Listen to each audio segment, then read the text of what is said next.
না বলতে শিখুন।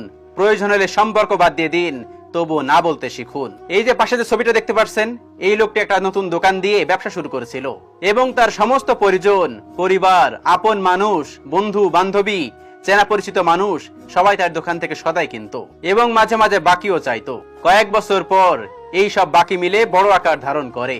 এখন দেখতে পাচ্ছেন এই দোকানের অবস্থা। যখন তার না বলা দরকার ছিল তখন সে না বলেনি। কোনো সম্পর্ক বাদ দিতে হলেও সেখানে না বলা দরকার। এখন তার ব্যবসা ধ্বংস হয়ে গেছে। দেখতে পাচ্ছেন ছবিটা। কখনো কখনো আমরা হ্যাঁ বলি যেখানে আমাদের না বলা উচিত ছিল। আপনি হ্যাঁ বলে ভাবছেন আপনি মানুষকে সাহায্য করছেন, কিন্তু আসলে আপনি হেরে যাচ্ছেন এবং আপনার কঠোর পরিশ্রম এবং ত্যাগ স্বীকার করছেন। যখন আপনার সময় খারাপ যাবে তখন আপনি এই বাকি টাকা চাইবেন, তখন দেখবেন সবাই আপনার থেকে মুখ ফিরিয়ে নিচ্ছে, ঠিক এই দোকানদারের মতো। এক সময় তার না বলা দরকার ছিল, সে না বলতে পারে নাই। তার পরিবার, পরিজন, বন্ধু বান্ধবী, কাছের মানুষ তার দোকান থেকে সদাই কিনে, জিনিসপত্র কিনে বাকি ফেলে রেখেছেন। এখন বড় আকার ধারণ করেছে, দোকানে সে মাল পর্যন্ত তুলতে পারছে না।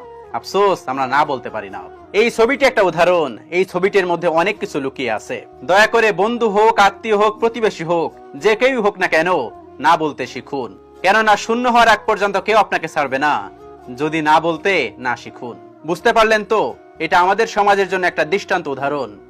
আমরা না বলতে পারি না, বন্ধু হোক, আত্মীয় হোক, প্রতিবেশী হোক, যে কেউই হোক না কেন। একটা সময় পর যখন আমাদের কিছু থাকে না, তখন সেই মানুষগুলো কিন্তু ফিরেও তাকায় না। সেজন্য বি কেয়ারফুল। আল্লাহ রাব্বুল আলামিন আমাদের সবাইকে বোঝার তৌফিক দান করুন। আমিন।